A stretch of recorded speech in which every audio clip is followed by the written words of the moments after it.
ایمان مزاری صاحبہ اور ان کے ہسبینڈ جو ہیں ہادی علی چٹھا صاحب, ان کو کتنے اہتمام کے ساتھ, کتنی شان و شوکت کے ساتھ اسلام آباد پولیس نے دہشت گردی کے مقدمے میں ان کو گرفتار کیا.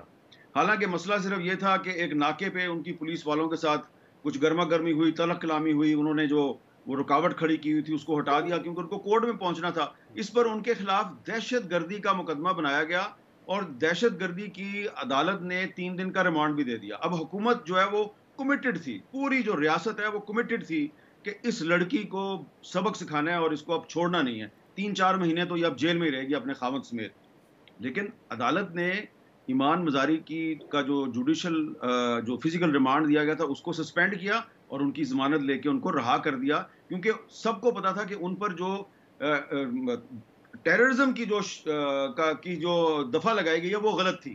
تو دیکھیں عدالتیں اپنا کام کر رہی ہیں. یہ جو ایک ٹوسٹ کرنے کی کوشش کر رہی ہے نا حکومت سارے معاملے کو, اس کی ٹوسٹ کرنے کی وجہ یہ ہے کہ حکومت کا خیال تھا کہ ہم نے یا آفریدی صاحب کو تیسرے نمبر سے لا کے تو ہم نے ان کو چیف جسٹس بنا دیا ہے, تو اب تو وہ اسی طرح ہمارے مفادات کا تحفظ کریں گے جس طرح پہلے قاضی فائزہ صاحب کر رہے تھے. تو وہ جو ہے وہ بالکل ایک بڑی غیر جانبداری کے ساتھ بڑے پروفیشنل طریقے سے سپریم کورٹ کو چلانے کی کوشش کر رہے ہیں. تو اس لیے حکومت جو ہے وہ جان بوجھ کے یہ تاثر دے رہی ہے کہ جی وہ جو عدالتیں ہیں انہوں نے کسی ڈیل کے تحت بشرا بی بی کو رہا کر دیا ہے. دیکھیں اگر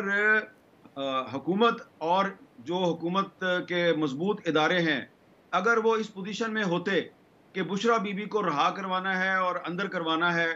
تو پھر وہ ایمان مزاری جو ہے اس کو بھی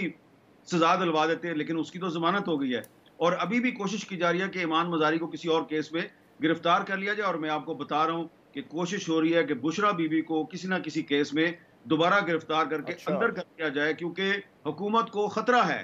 حکومت کے لوگوں نے میرے سے بات کی ہے کہ بشرا بی بی جو ہے وہ شاید جو 9 نومبر سے جو تحریک چلنے والی ہے شاید وہ اس تحریک میں شامل ہو رہی.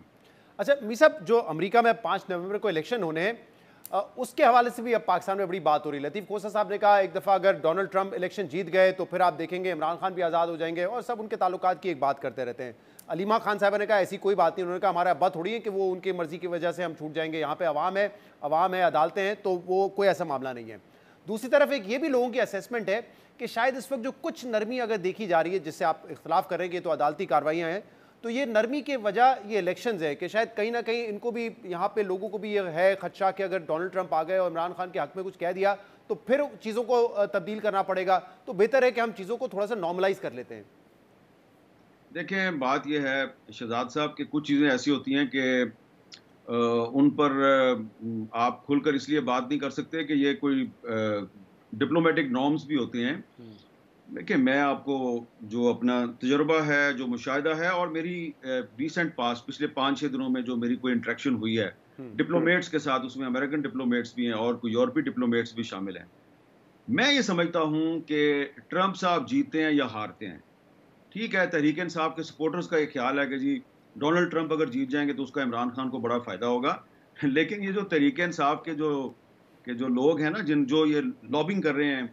امریکہ میں بھی اور بھی اہم جگہوں پہ جو لابنگ کر رہے ہیں, انہوں نے کوئی آپشن کھلا نہیں چھوڑا ہوگا. ایسا نہیں ہے کہ وہ صرف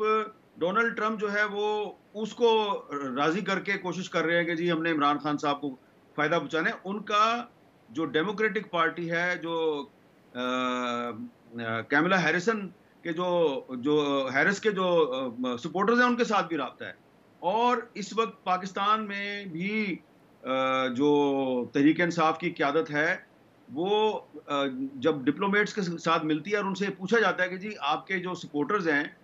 تحریک انصاف کے جو سپورٹرز ہیں, وہ یہ کیوں سمجھتے ہیں کہ ڈونلڈ ٹرمپ جیتے گا تو عمران خان کو بڑا فائدہ ہوگا, تو وہ جو سینئر لیڈرشپ ہے تحریک انصاف کی پاکستان میں وہ کہتی ہے جی کہ ہمارا یہ بالکل کوئی خیال نہیں ہے. ہمارا یہ خیال ہے کہ جو بھی دونوں میں سے جیتے گا ہم نے ان کو کنونس کرنا ہے کہ جی پاکستان میں ہیومن رائٹس کی وائلیشنز ہو رہی ہیں اور آپ نے جو ہے وہ پاکستان پہ توجہ دینی ہے. اور دیکھیں میں آپ کو بتا رہا ہوں کہ اس میں حکومت جو ہے نا شاید اس کو بھی انڈرسٹینڈنگ نہیں ہو رہی کہ امریکہ سے زیادہ مسئلہ پاکستان کو ہونے والا ہے EU کنٹریز سے, کیونکہ ابھی کچھ دنوں میں جو GSP پلس اسٹیٹس کا ریویو ہونے والا ہے, اور پاکستان کی 60% جو ٹیکسٹائل کی ایکسپورٹ ہے وہ EU کنٹریز میں جاتی ہے، اور EU کنٹریز کے ساتھ کم از کم 30 انٹرنیشنل کنونشنز پر عمل درآمد کا پاکستان نے وعدہ کیا ہوا ہے. 30 انٹرنیشنل کنونشنز جس میں ہیومن رائٹس بھی ہیں، فریڈم آف ایکسپریشن بھی ہے، لیبر رائٹس ہیں، چائلڈ رائٹس ہیں. پاکستان نے لیجسلیشن کرنی ہے ان سارے معاملات پر، جو کہ ابھی تک نہیں ہوئی. آپ نے 26ویں آئینی ترمیم کر لی، 27ویں پہ بحث چل رہی ہے، لیکن جو آپ نے GSP پلس سٹیٹس کو مینٹین رکھنے کے لیے جو لیجسلیشن کرنی ہے، جو اقدامات کرنے ہیں، اس طرف آپ توجہ نہیں دے رہے. تو امریکہ سے زیادہ پرابلم پاکستان کو EU کنٹری سے ہو سکتا ہے. ڈونلڈ ٹرمپ صاحب جیتتے ہیں یا ان کی مخالف پارٹی جیتی ہے، مجھے نہیں لگتا کہ فوری طور پہ عمران خان صاحب کو کوئی فائدہ ہوگا. تحریک انصاف کو بڑے پاپڑ بیلنے پڑیں گے. دونوں امیدواروں میں سے جو بھی جیتے گا اس کو کنونس کرنے کے لیے فی الحال دونوں کوشش کر رہے ہیں کہ پاکستانی امریکنز جو ہیں ان کے ووٹ ان کو مل جائیں. لیکن میں اس مفروضے سے اتفاق نہیں کرتا کہ اگر ڈونلڈ ٹرمپ جیت گیا تو عمران خان کو بڑا فائدہ ہو. بہت بہت شکریہ.